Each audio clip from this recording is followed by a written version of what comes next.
Hey, friends, I thought I would share with you the 8 P's of pilgrimage.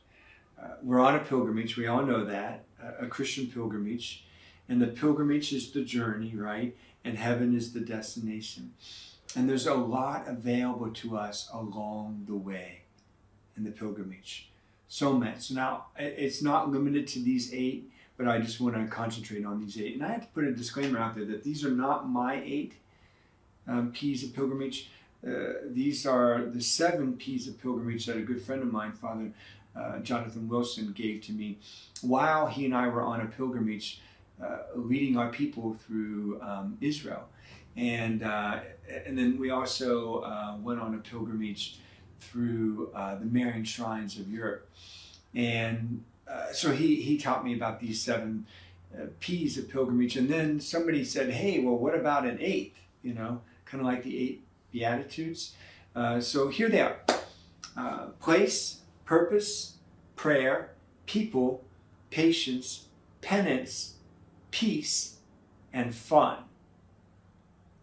P-H-U-N, fun. So phonically it works, okay?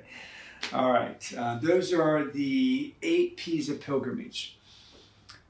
The 8 P's of pilgrimage are, we need them as we're on this Christian journey through this life to get to heaven. That they're great aids to us. Let's call them companions that accompany us along the way and help us on our pilgrim way. So place. Place is sometimes, certainly in the history of the Christian church, people will go on pilgrimage to a specific geographic place. Like I'm getting ready to lead about 70 of my parishioners from St. Francis de Sales on a pilgrimage through the Holy Land, through Israel. A lot of the biblical sites related to Jesus' life and the apostles. So some people do that, and you can do that, and that is our tradition, and it's a concentrated period of time through a geographic place and all of the holy sites along the way for us to draw closer to the Lord. But we can also have other places where we use them as places of pilgrimage. Our home can be a place of pilgrimage, where we're taking time, for instance, to read the scriptures and to reflect upon them, or where we just welcoming the Lord to live here among us, not just 2,000 years ago in the Holy Land, in Capernaum, but in our own marriages and in our own families. So there can be multiple places where we encounter the Lord along the way. Certainly, churches are pilgrimages, places of pilgrimages, or they're the vessel that takes us through the journey in this world. It's interesting, that the main body of a church is called the nave. Like where the priest sits, that's called the sanctuary, and it's usually a couple steps up, usually 3 steps up, right? Because it's a symbol of heaven, a little higher than the rest. Well, the rest, lower down, is called the nave, and that's, of course, a nautical term, right? For like the hull of a boat, the main part of a boat. So we're pilgrim people in the boat together, all journeying to get to the sanctuary where we receive the Eucharist, which is a foretaste of heaven. I mean, it is heaven on earth. It is Christ in his sacramental form, body, blood, soul, and divinity, but feeding us and along the way so that our faith then becomes this face in the life of heaven itself. So place, like a church, can be a place in which we encounter God. And there are multiple places available to us if we allow, in which we can encounter God. We can encounter God in the place of a human relationship, for instance, like in a home or a place of business or on a school ground or in a sporting team. We can encounter God there. Purpose is the next one. Every pilgrimage has a purpose. And the purpose of a pilgrimage is to help us get to heaven, okay? But along the way, it's to remind us not only that we're on a journey, but we're being prepared to take other people with us. So that, like if we go to a Holy Land, the purpose is to set us aside for a concentrated period of time in which the Lord readies us to go back to our normal life and to wake people up, to point things out to people, to call them to more, to call them to a still more excellent way, St. Paul talks about. That the Lord captures us for a period of time in order to reinstill that purpose in us. And then we go on and we realize I'm not just on a pilgrim way by myself, but I'm to call others on that pilgrim way also. And a lot of us Christians, Catholics in particular, have forgotten that, right?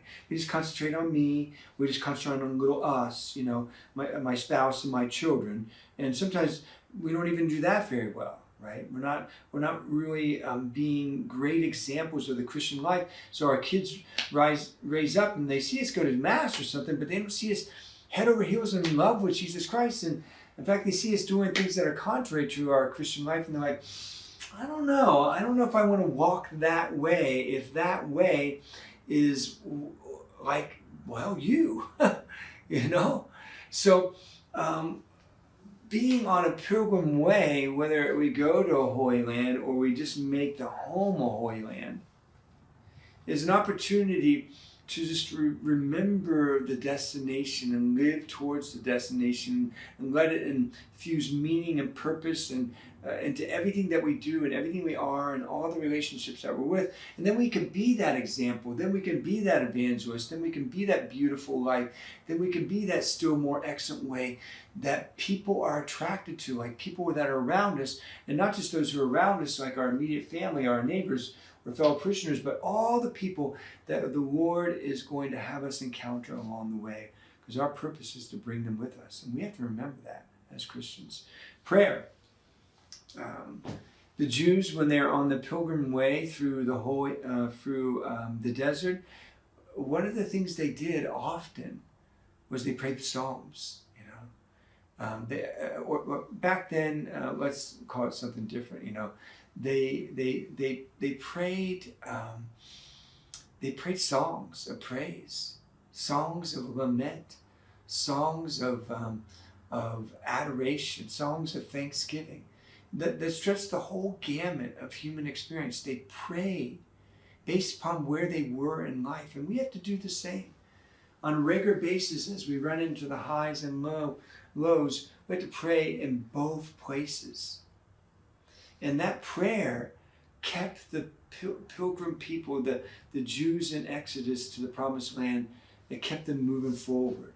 Well, it's the same for us. Prayer is an essential part of pilgrimage. Here's another one, people. It's interesting, and I think maybe we could put people and the fifth one together, patience. We could put them together.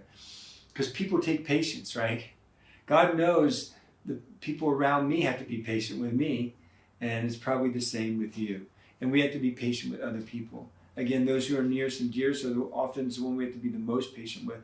But we also have to be patient with the sinner in the pew next to us, rather than excuse ourselves and say, that hypocrite, and I'm not going to sit here. We have to be patient with their weaknesses and with their humanness, their fallenness, their follies, their idiosyncrasies, their selfishness, and all that kind of stuff.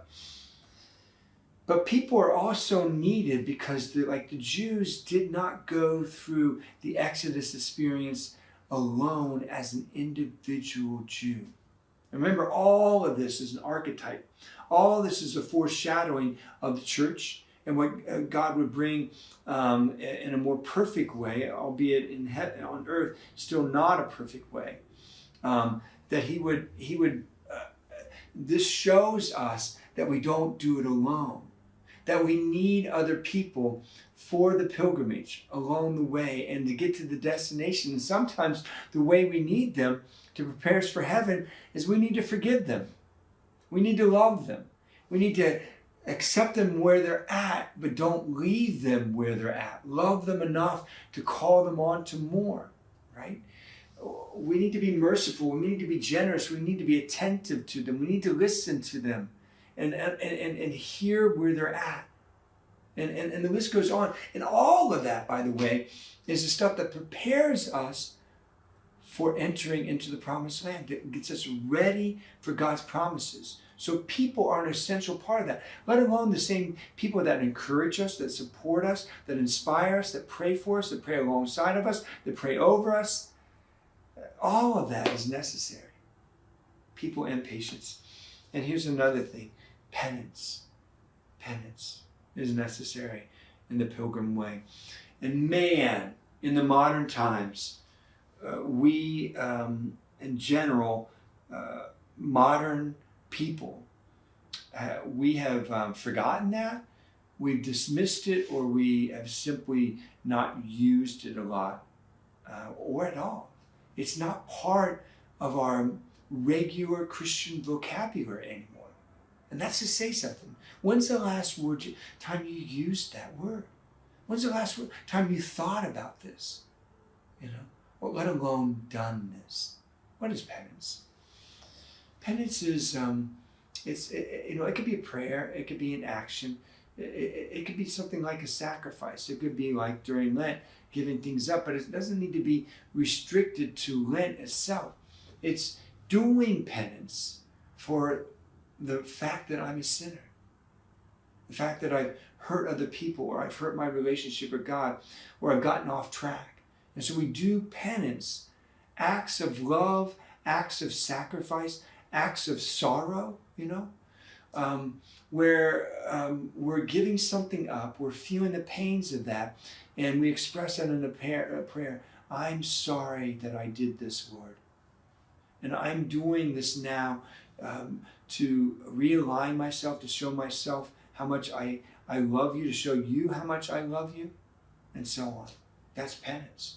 And it's necessary to get us back on the pilgrim way, because we often will deter from that, and we'll go off into all these little corollary roads that just keep us not moving in the direction of our destination, but moving in other directions.